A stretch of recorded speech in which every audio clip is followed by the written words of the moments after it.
MILCK is a singer, songwriter, producer, and advocate who has been an impactful voice in the advancement of human rights since 2017, when a performance of her song Quiet went viral during the Women's March on Washington. Quiet became the unofficial anthem of the movement, was named Billboard's #1 protest song, and was selected for NPR's American Anthem series.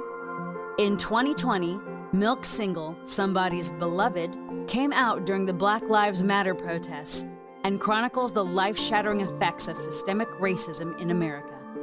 She was then invited to participate in the Kellogg Foundation's National Day of Racial Healing and performed a powerful duet of Somebody's Beloved with acclaimed poet Amanda Gorman. Following the song's release, the singer-songwriter established the Somebody's Beloved Fund to use her music to generate resources for 10 grassroots beneficiaries that build power around racial justice, feminism, LGBTQIA+ rights, criminal justice reform, and mental health. She has pledged that every song on her upcoming album will benefit the Somebody's Beloved Fund. Her single with Atlantic Records, If I Ruled the World, was named Song of the Week by Time magazine in 2020. Her new single, Power, is an anthem about self-love and inner strength, recently featured in ABC Network's programming for Women's History Month. She performed the song at the ribbon-cutting event for Vital Voices Global Headquarters for Women's Leadership in D.C. in May, alongside Secretary Hillary Clinton, Diane von Furstenberg, among others. MILCK was recently placed in the Grammy Museum Songs of Conscience, Sounds of Freedom for her song, I Belong. In addition, MILCK also writes and produces songs for other artists like John Legend and Philippa Sue. Her new full-length album arrives later this year. A tireless advocate for change, MILCK embodies the She Rocks ethos wholeheartedly.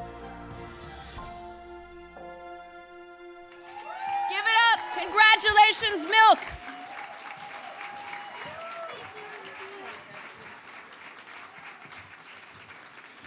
Thank you so much. Thank you to Bonnie, who's been doing so much work behind the scenes, and Laura and everyone at She Rocks. It's such a pleasure to be here. I remember songs being the best vessel for protest in my household. I was a little bit more opinionated and goofy and crazy than I think what my parents had planned for. And I know they love me, and it's been such a beautiful journey finding acceptance with them. And songs were such a great way for me to say everything I was afraid to say in real life. And so it became a habit for me to write myself into existence. Anytime I wrote lyrics, I was writing for this avatar, this braver version of myself. And it became a tool for me to talk about the things that were so hard, like being a victim of abuse, of sexual assault violence, and finding a way to create that pain and alchemize it into something that is hopeful. So 5 years ago, a song I wrote called Quiet became this anthem for women around the world as I watched. Thank you. I don't know if it's quite about me, but it was me showing up to heal myself. And when the song went viral, I got invited to places where I got to learn from incredible activists all over the world. And someone told me, you know, women are viral. You know, when there's a circle of women and one woman as well, she'll heal that circle of women. And those healed women will go on to heal other circles of women. And me, yes, that deserves a woo, yes.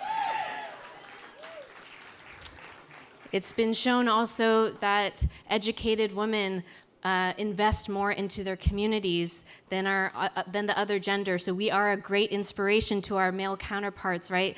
We can show the way in how we can invest in our communities. And so this is a good sign of just like, you know, keep going and keep healing oneself.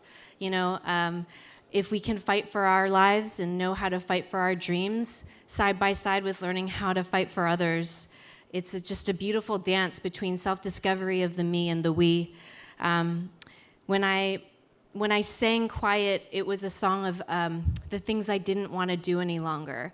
I can't keep quiet, no, a one-woman riot.